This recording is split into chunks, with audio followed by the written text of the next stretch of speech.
Hey everyone, this is Cameron from Renegade Animation on renegadepopculture.com. If you like what we do, please give us a like, a follow, and a rating on Apple Podcast or wherever you listen to us. We are everywhere. Make sure to share out our episodes, and if you can, consider supporting our Patreon. That way we can keep doing what we love, and that's talking about the wild world of animation.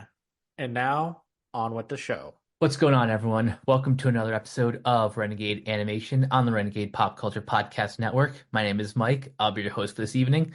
Joining me, as always, is the animation guru himself, Cameron. Howdy, howdy. And tonight we got a pretty interesting double feature. Two shows that came out last month, Tales of the Teenage Mutant Ninja Turtles and Terminator Zero. Before we get there, we do have some sad news. Today we lost James Earl Jones. He passed away at the age of 93. Yeah, Darth Vader, Mufasa. He was in Flight of the Dragons, and of course, a lot of his live action work, like Field of Dreams, Coming to America, and of course, his iconic Broadway performance of Fences. exactly, just a really prolific actor who was just a delight in everything he showed up in, and his presence will be missed. But hey, he lived a very impactful life, and he was able to leave a lot of himself in the art that we watch and enjoy. So rest in peace, James Earl Jones. We're going to miss you. It's time to get shell-shocked in two different ways. We decided to cover Tales of the Teenage Mutant Ninja Turtles and Terminator Zero, which is funny because isn't like the Terminator brand part of Paramount? Or am I thinking of another sci-fi franchise? You're right. Paramount and Skydance have been in control of the Terminator franchise. And yeah, this one is kind of weird. It's like, once again, why was something like Terminator Zero greenlit and made when it could have gone to Paramount Plus? But a lot of people were watching the previous incarnation of the Turtles on Netflix. Streaming's a flippin' mess. It's going to be until the streaming services all have like a good 80s dad sit down and talk about how are they going to fix all this. We're just going to go back and forward between the two shows because I think they are very interesting in their own way of having similar thematic elements in their stories. And, they're both good shows. Yes, quite good.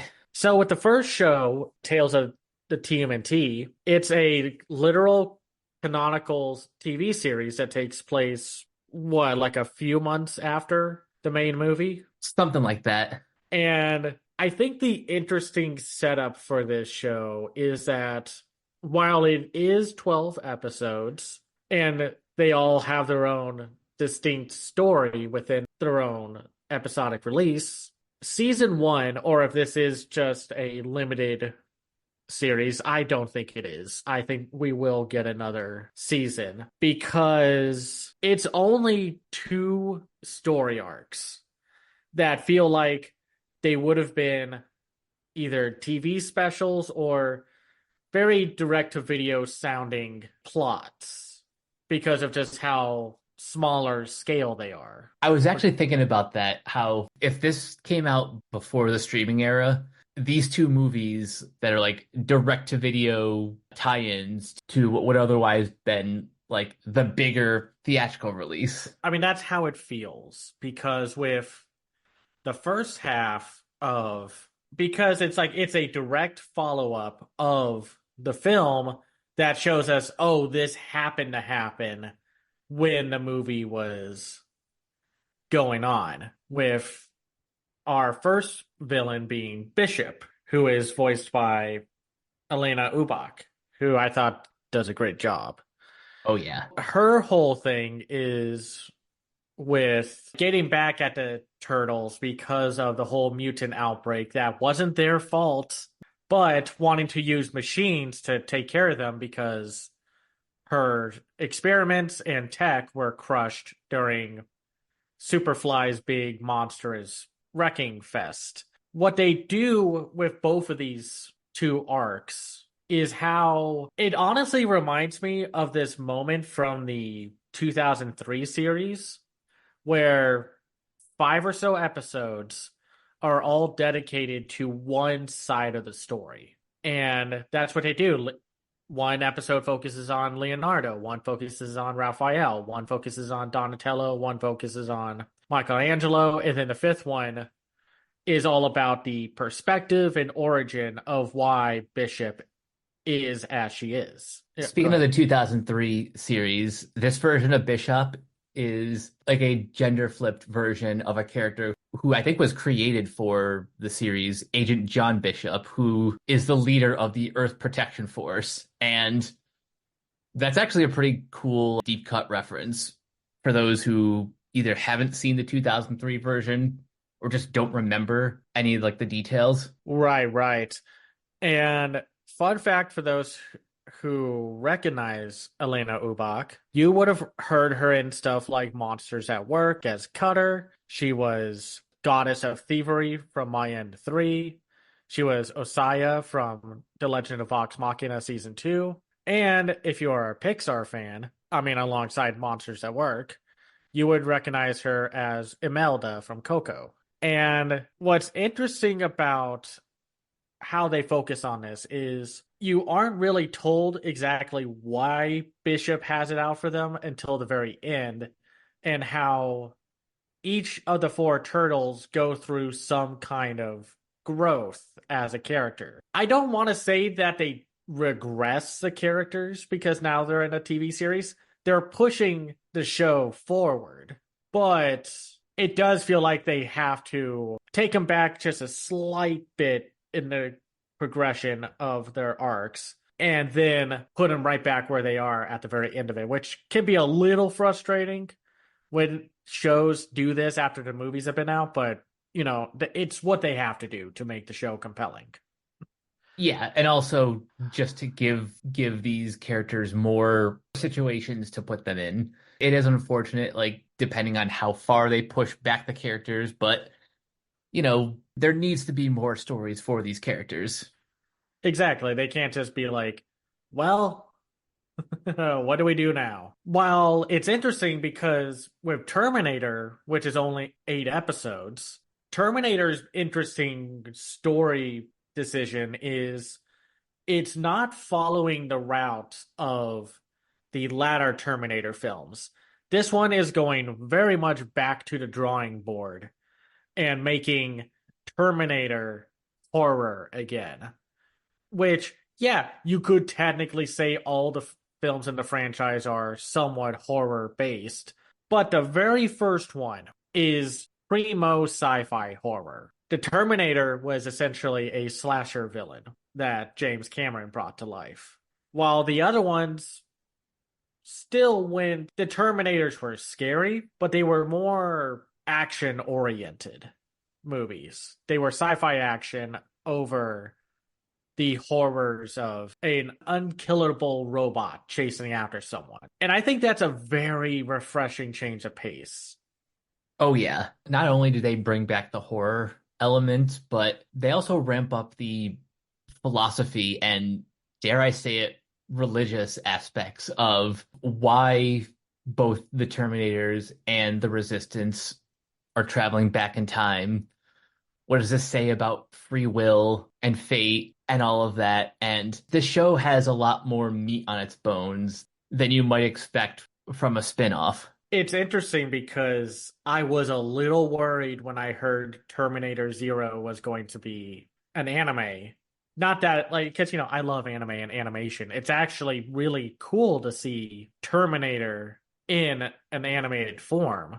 But I was dreading that they were going to try to make some kind of Blade Runner or Ghost in the Shell adjacent movie when it's like you don't need to be Ghost in the Shell. You're already Terminator. Don't try to make Terminator something it's not.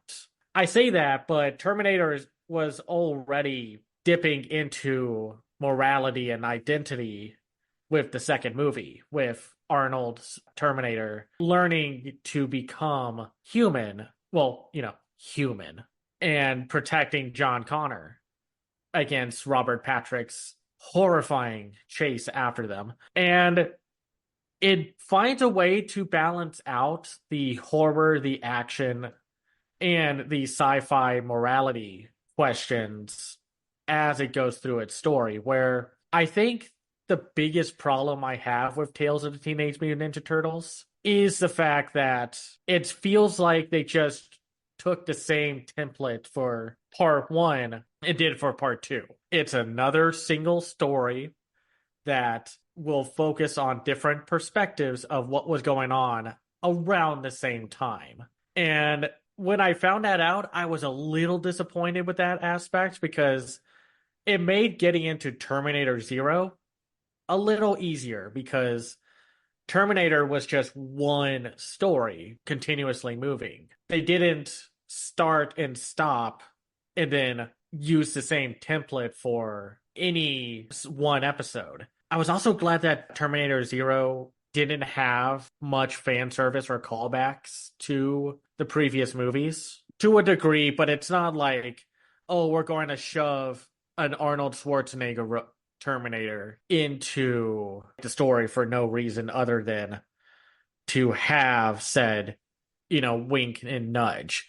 There are still like elements that are referenced from previous films, but I would still say you can watch this Terminator Zero series and not have to worry about, is it catering more to the overall fans of the franchise or if it's able to stand on its own legs. Terminator Zero surprisingly has a lot in common with Alien Romulus in that yes, it is making references to what came before, but what Terminator Zero does better is the references it makes to the previous films are more thematic and they just blend better with the original story that they're telling. And it's funny because the story structure of Terminator is traditional. Humans go back into the past to try to change the future.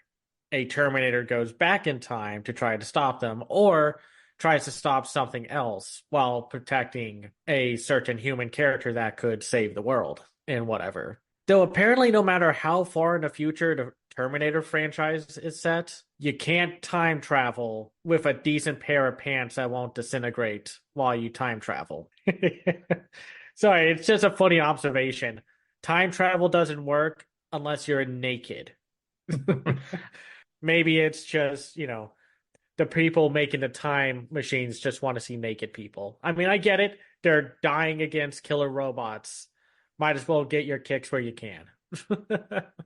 It reminds you of what was his name? The director of Kung Fu Hustle works on one of his comedies, makes a Terminator reference where the guy shows up like as how like Arnold did, stands up and is then instantly carded by the police for public indecency by being naked.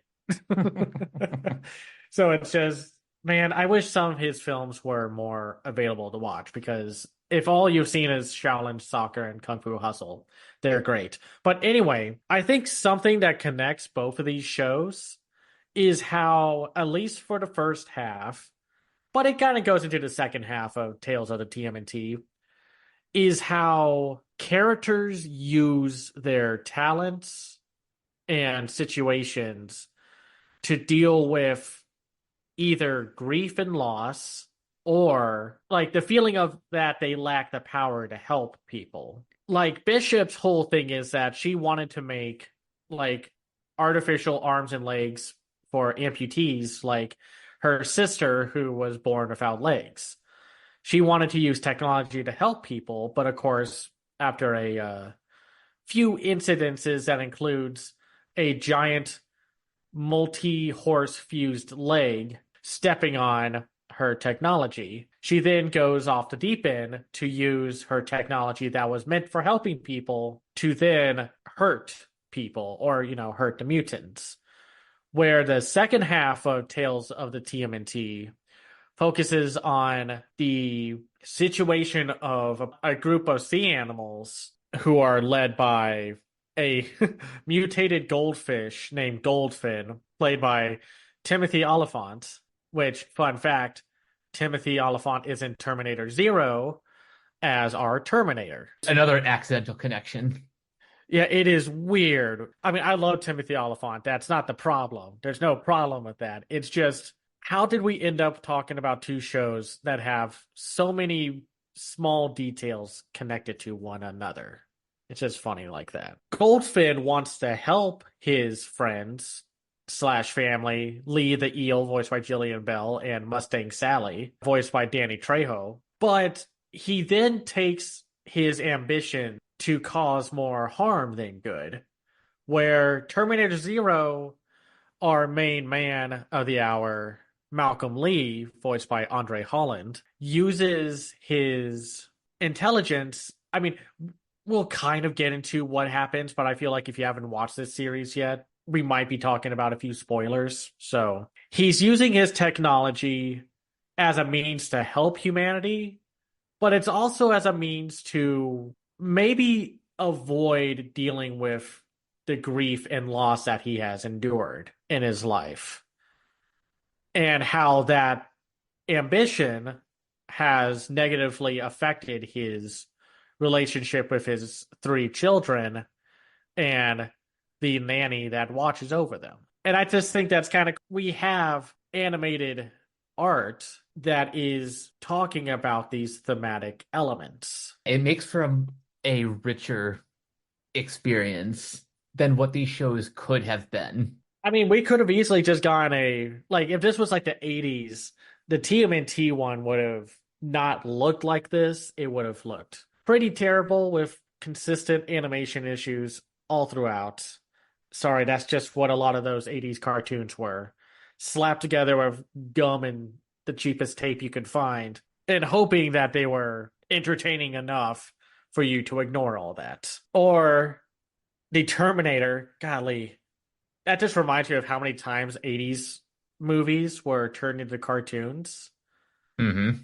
And how they were like not really meant for the property themselves, were not meant for kids, but somehow we still got a RoboCop and a Rambo cartoon, when I wouldn't really say kids would love to watch either movie. But that's a topic for another time. They probably could handle it, but I think now it's like, let's talk about the two different casts that we have to deal with. Tales of the TMNT brings back a mass majority of its own cast from the movie. We have Nicholas Cantu, we have Micus Abbey, Brady Noon, and Shimon Brown Jr., alongside Ayo Edebiri. For some reason, everyone else, the other mutants outside of three, they brought back their celebrity cast. When I get it for two of them, with Leatherhead and Wingnut, because Natasha Dimitriou and Rose Byrne are delightful, and I will watch them in anything. Oh, same. But then they'll do stuff like bring back Post Malone as Ray Fillet, when at first I was thinking, I don't think they brought him back. He's a big musician. Are they really going to bring him back for, at the very least, 10 lines over the entire first season? And they do. I don't know why, except for the fact, I wouldn't be so confounded about this if they for some reason didn't bring back Jackie Chan for Splinter, and the excuse is that they make Splinter go full, as they say, vermin, so he's just talking in squeaks and mouse noises, which it results in a great joke with Raphael dubbing over Splinter, and how I love that one joke, in that moment where it's like, well, now you're just talking about yourself to yourself. Yeah, there's nothing wrong with that. I don't know, man. That's kind of weird. And this show it's great how this show brings the vibe of the comedy from the movie into the show and it translates it pretty well. Like it doesn't hit as well as the movie, but the movie has a lot of other advantages this show probably didn't have. So, Yeah. but if they couldn't bring back Jackie Chan, why did they feel like they needed to bring back Post Malone? And listen, I'm not saying he has a bad performance. Ray Fillet is a charming little character after you kind of get used to his one gimmick. Like it's funny because also they don't bring back Hannibal Buress for Genghis Frog. He's voiced by Ahmad Jackson. Though honestly, I think I like Ahmad more than Hannibal because Ahmad has more personality and Genghis Frog is given more to work with. Though I did like the casting of Alex Hirsch as Scumbug. That character is just ridiculous. I'm not saying all the celebrity casting is bad. I think Christopher Mintz-Plasse is great as Pigeon Pete. I love how he doesn't talk for the first half of the series and then he does, and his lines are bangers. He's very funny. And I also loved Pete Davidson as Rod, the intern. I love the teens who play our turtles. They do a good job. They bring a lot of the same energy and spirit from the movie to the show, which is not always a given because sometimes we're in the middle of a nostalgia boom right now with Twisters coming back and then Beetlejuice being a fun ride, and how people are talking about the cartoon series of Beetlejuice where either something was not translated well, but why the heck is Beetlejuice hanging out with Renoa Ryder's character from the movie? And she's like acting like Beetlejuice wasn't trying to child bride her. The 80s I were mean, weird. listen, I know there's a lot of nostalgia for that show, but it's odd to take a weird movie and then make it a quirky friend with supernatural friend show when Beetlejuice was not the most, righteous character. And I mean that in a good way. But I did like how, like I said, the four brothers still act like they do from the show.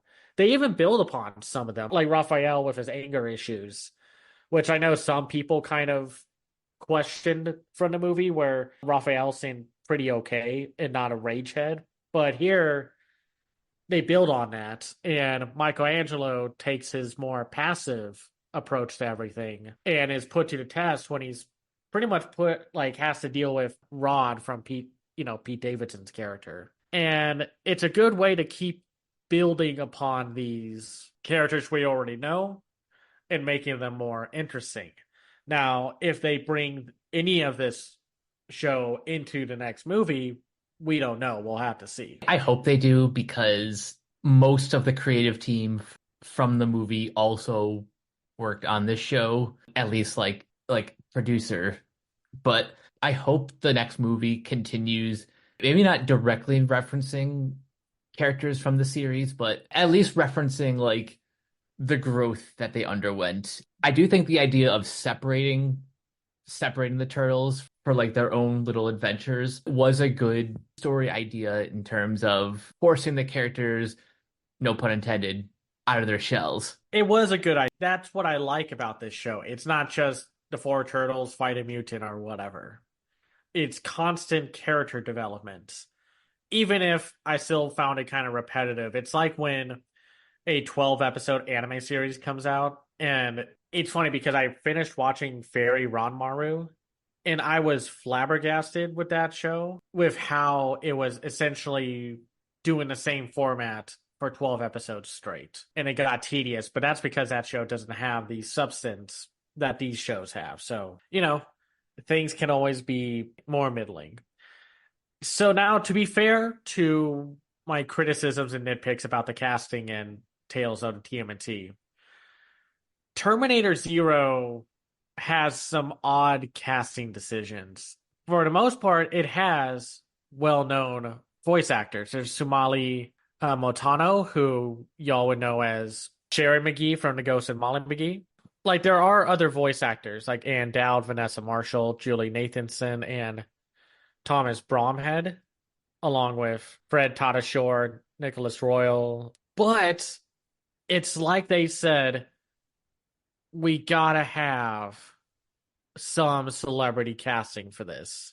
And I'm not saying it's bad celebrity casting because their performances are quite good. I just found it interesting that Rosario Dawson plays the AI Kokoro, this massive intelligence that Malcolm Lee makes. And I think she does a good job.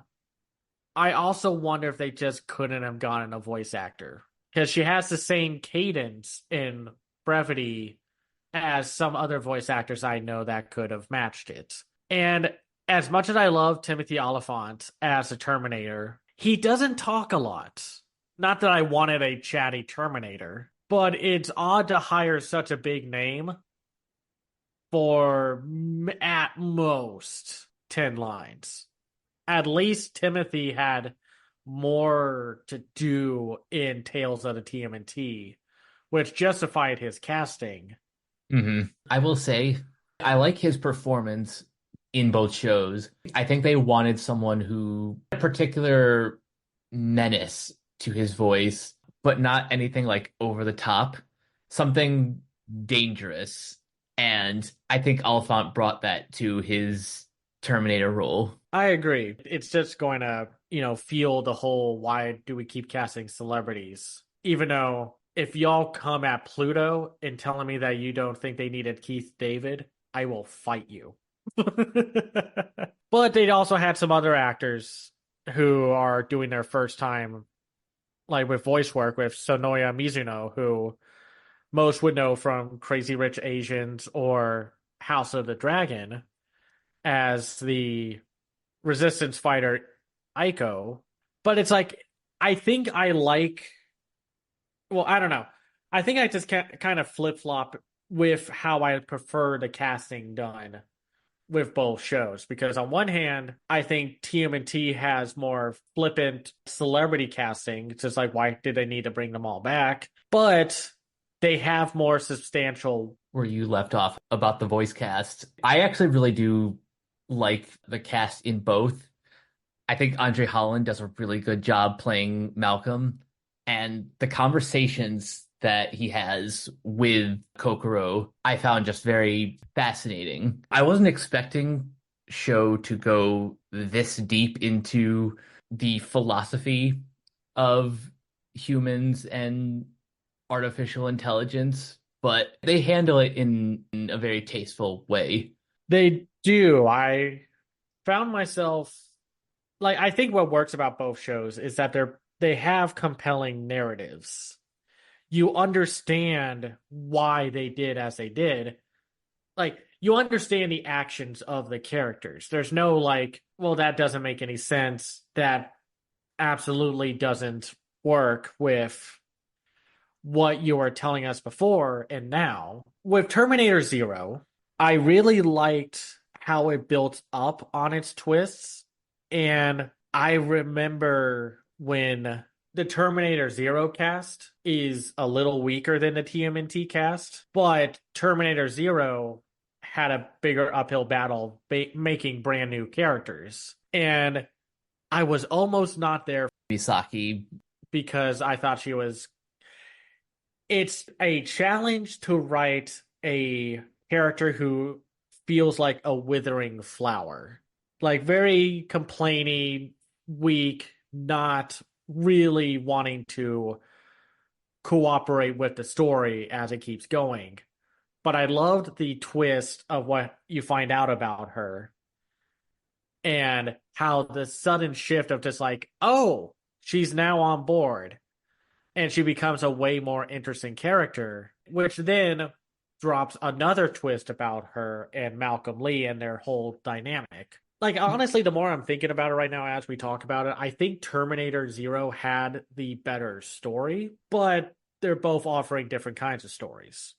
So, Yeah, like Terminator Zero, I think it has a meteor story for its 8 episode run, whereas Tales of the TMNT it really is just 12 episodes of, there's still great story elements within those two halves, but it's more just about spending time with the versions of the characters that you grew to love from Mutant Mayhem. I mean, honestly, that's kind of the thing. I wish Terminator did this more, where they just kept giving us new cast of characters to enjoy, even though I know they've done that and it hasn't always worked out. But I think it's more interesting to tell Terminator stories from different perspectives, just like how we did saw with Aliens Romulus and or Twisters. I will say Terminator Zero almost lost me with its story at the very end because as we get to the final part is like the third act, we find out that essentially Malcolm Lee made Kokoro to face off against Skynet because you find out that Malcolm Lee was actually from the future. He traveled back in time with Misaki. who turns out to be a robot. And thank goodness for that, because otherwise that would have just been a brutal thing to just rip off one of the few human characters' arms. It just would have been, I think, a little too mean spirited, I think, to her character until you find, of course, you find out what's up with her character. But you know what I mean. Yeah, I really grew to love Misaki pretty much from the moment that her arm is ripped off because Misaki was more interesting as the show went on. What did you think about her becoming the originator for Kokoro? it was a twist I wasn't expecting, at least at first, but the more I thought about it, it started to make sense why A, she was hired by Malcolm to be the nanny for the children. And also, it started to make sense why she has like no memory. And no history, because it was, I think, like the first official like tell all of, oh, there's something about Misaki that we weren't aware of was when she is talking to the police detectives, one of them voiced by Fred Tatasciore and the other Nicholas Roy, because the detective Fujino is like, well, this is the darnest thing. You don't have a history. No school experience, no jobs, no birth date, no parents, nothing. And it kind of tells you right there, it's like, I wonder. I think Aiko might be the weakest character of the bunch next to the kids. I understand why the kids as they were and why we needed Aiko. We needed they needed a Kyle Reese and they got Aiko, who then got traumatized before getting sent into the past when a Terminator in her timeline started slaughtering her people. But I do think she just plays the more straightforward, got to be the tough character and got to protect the kids from the Terminator, only to find out that the Terminator himself was looking for only one of the characters, Kenta, the more tech savvy and curious of the three kids. Because, and I forgot if they ever show this or not, do we actually see Kenta in the future? Or is it just the Terminator telling us something that we could have gotten a flashback to? I don't think we ever saw him in the future. I think this is just something that they imply through dialogue. That's the thing. I raised my brow when you finally see the twist of like the Terminator was going after like Malcolm Lee's family, but for entirely different reasons. I think the more I thought about it, the kids, while I do think they are the weakest of the main cast, even though they're played well by Carter Rockwood, Gideon Adlon, and Armani Jackson, they all represent different parts of how humans react to technology. Kenta was more about taking apart robots, while Reika and Hiro had different levels of wanting to bond with technology. It's like the kids were either left brain or right brain. One of them was very cold and logical, only ever saw the cyborgs or even like the cat that Misaki picks up as machines with no emotions, whereas Hiro and Rika became attached to these machines like instantly. And as we go through the rest of the story, We find out, like we said, Malcolm traveled back into the past to make Kokoro to take care of Skynet because he knew Skynet was going to launch in America. And, Skynet had no chill. He's like, I'm just dropping the nukes. Bye. Y'all suck. Kokoro takes care of saving at least Japan, but she becomes just another Skynet when she takes over the Eno units that become like you could argue semantics about if they're worse or just as scary as the Terminator. In her viewpoint, instead of just being like robots kill everyone, no matter like all the humans, no matter what. Kokoro was just having the robots protect the humans, but in a way that's still like tyrannical and very dictatorish. Like you hear the robots throughout the whole show near like during this part in time just like stay in line, stay in this group, don't be a hero, don't do anything stupid, don't be stupid or else we're going to shoot you. And both shows are very action packed in their own way. Terminator Zero has more grounded anime style action, but it's a lot more graphic. There's blood, people get their heads crushed in, necks snapped. Like we said, Masaki's arm gets ripped off. Jesus, that scene. All the constant implications of the Terminator just squishing someone's skull within his grasp. Where Tales of the TMNT, its action is, well, I wouldn't say it's in the similar vein as Rise of the TMNT, the previous incarnation, but it does have some of its DNA. It's just not as flashy as it, which I have to say, I really like Tales of TMNT's visual direction. Same. It's very comic book-ish, and I like that it kind of leans on animatic style movements where it's not the most fluid movements, but you can still get so much character out of the poses that they all show. Even with the limited frame rate style of animation, the action scenes are still very well choreographed and very creatively staged too. It's not just that last fight with Goldfin, which I know a lot of people really love the smooth animation during that last fight sequence, but there are great fight sequences throughout the whole show. And I was tickled with how cool the designs were for everything and how they were able to translate to 2D. They still looked great, which I think is still why that last year's movie was as good as it was, where it took a more 2D approach to the CGI, but it still had appealing 2D elements to the designs, the movements, and the art style.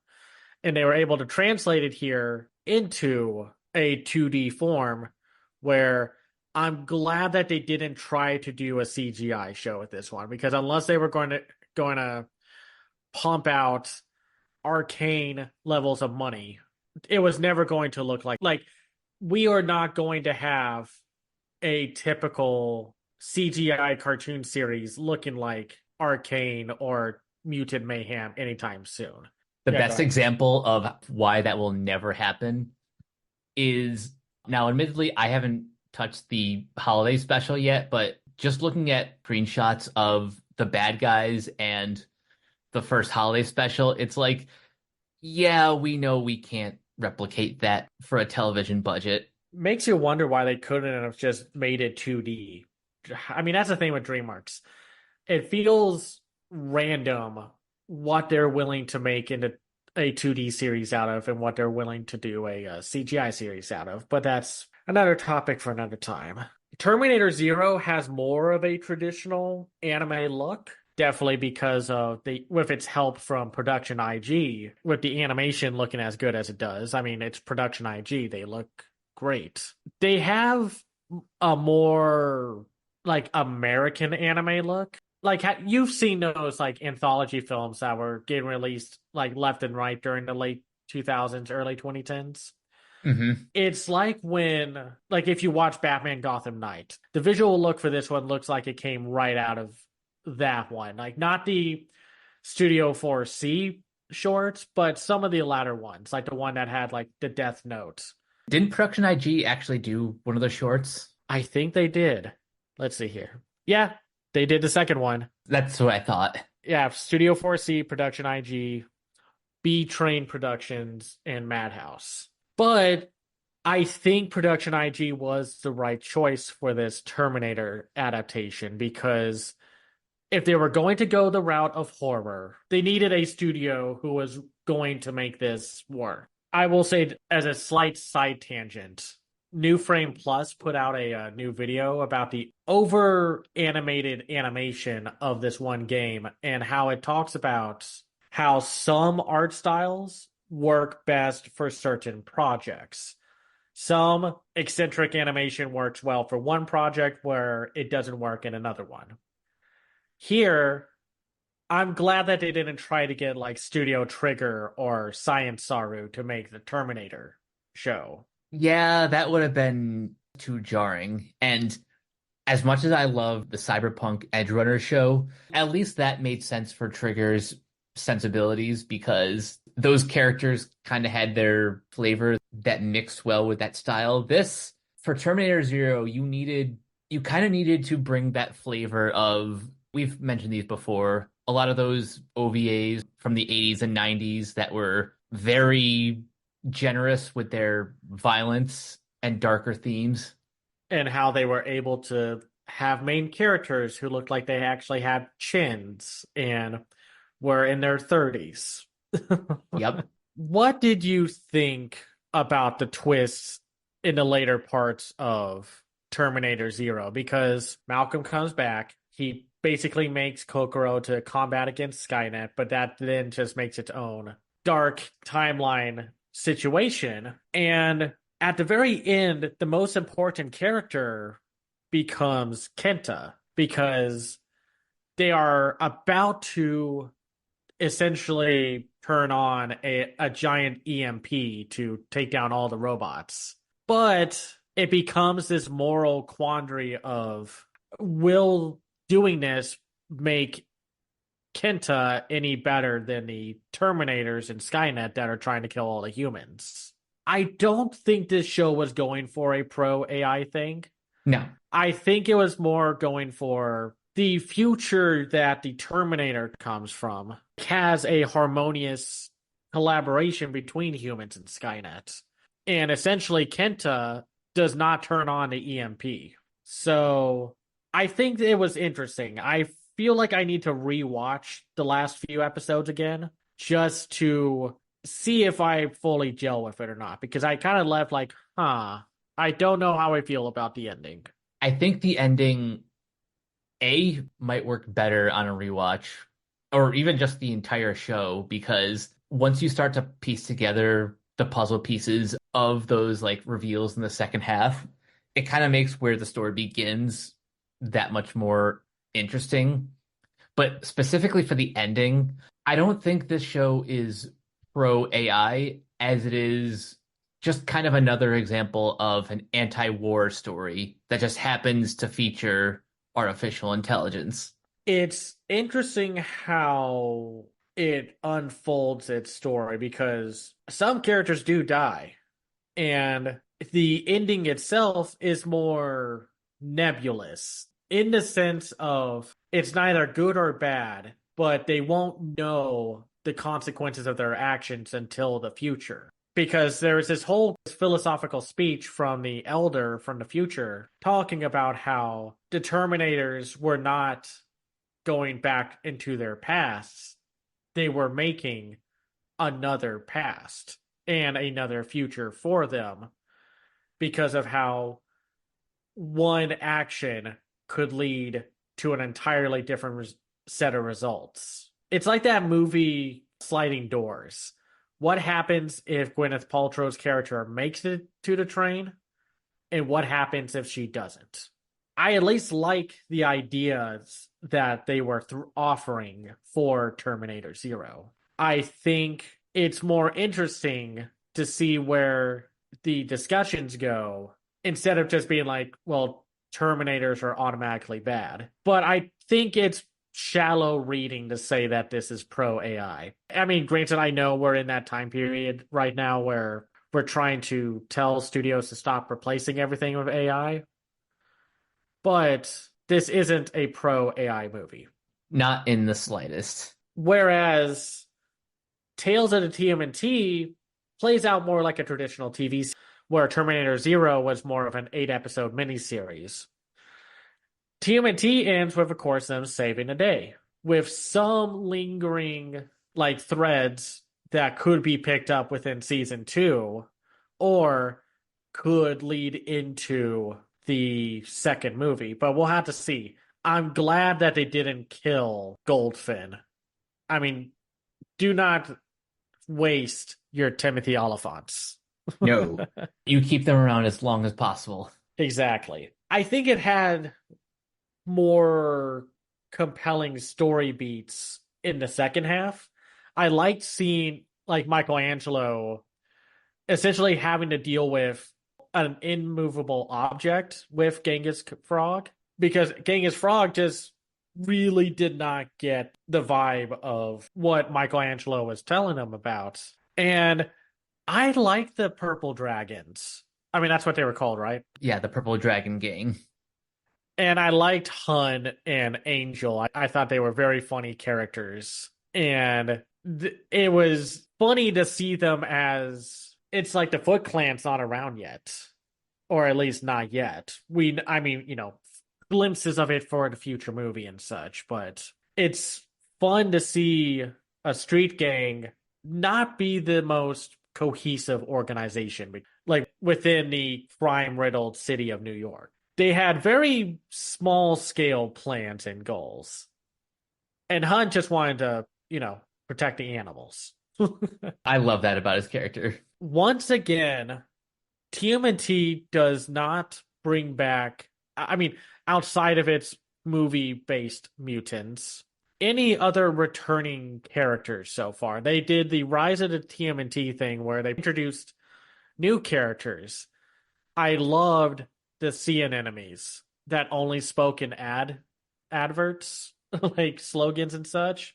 It makes me wonder if you could turn some of the ad scripts that you see in modern commercials and make them the most threatening or funny thing being said out of these little CN enemy weirdos.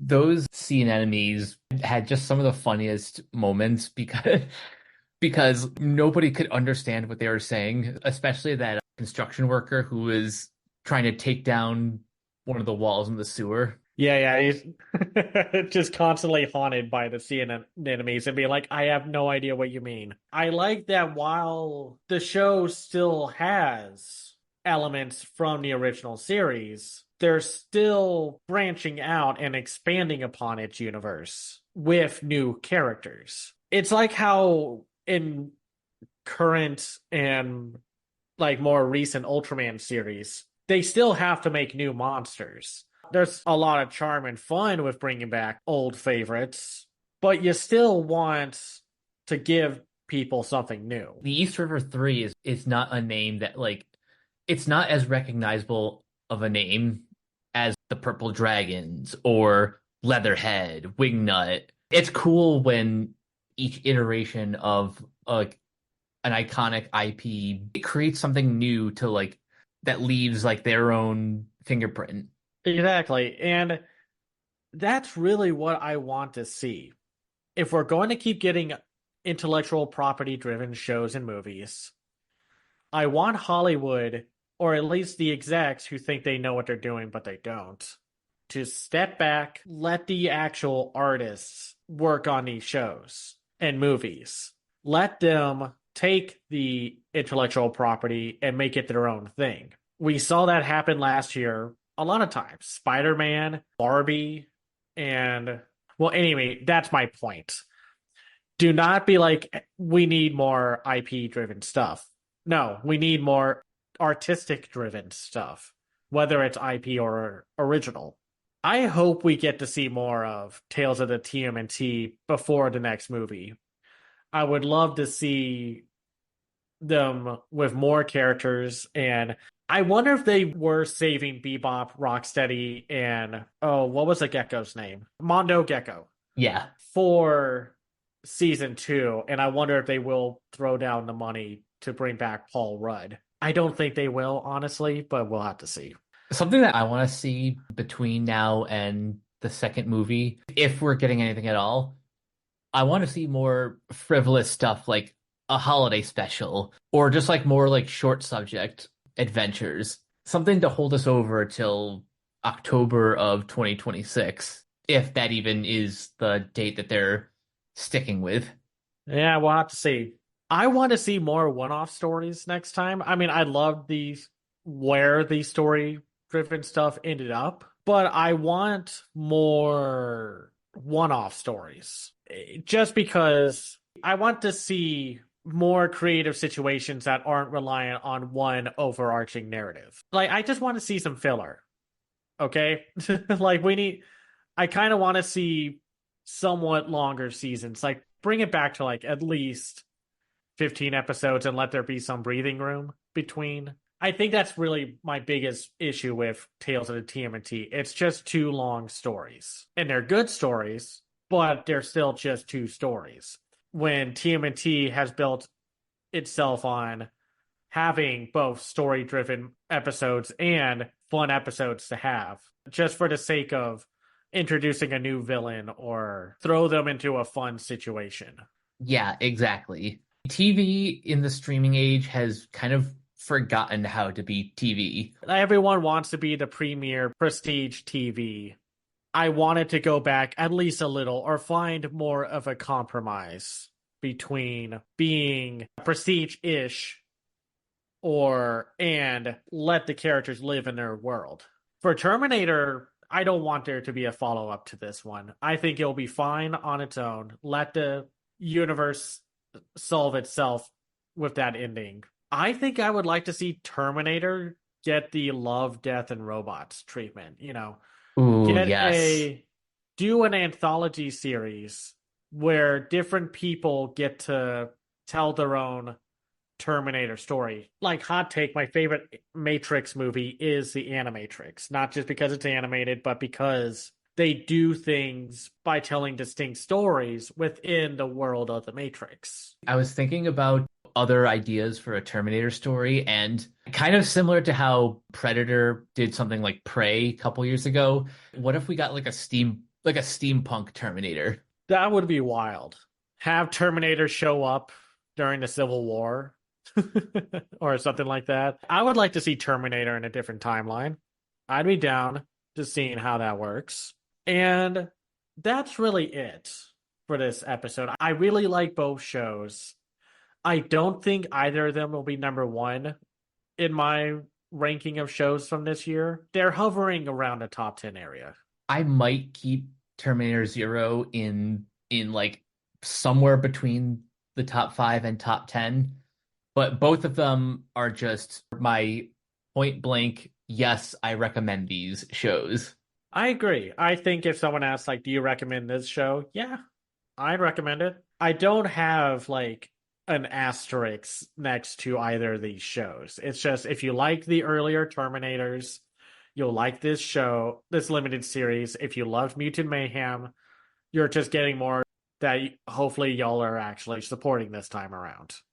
Yes. And that means you too, Paramount and Nickelodeon. So until next time, Cameron, where can everyone find you online? You can find me on Twitter, Blue Sky, and Instagram at Cam's Eye View. I have my own website at camseyeview.biz where I review animated films and shows and starting to review live action stuff too, called The Other Side of Animation and Play It Again Cam. And I have a Patreon at patreon.com/camseyeview. That's where you can find me. And you guys can find me on various social media sites at Captain K42. You can check out my quick thoughts on letterboxd.com/Coach K42. And you can follow Renegade Pop Culture on Facebook and that place at Ren Pop Culture. You can also find us on YouTube, on Podchaser. Consider supporting our Patreon at patreon.com/Renegade Pop Culture. Listen to all of our podcasts on Spotify, Apple Podcasts, or wherever you listen to them. And last but not least, Everything can be found at renegadepopculture.com. You escaped, so do we. That'll do it for this episode of Renegade Animation. We will catch you guys later. Peace out.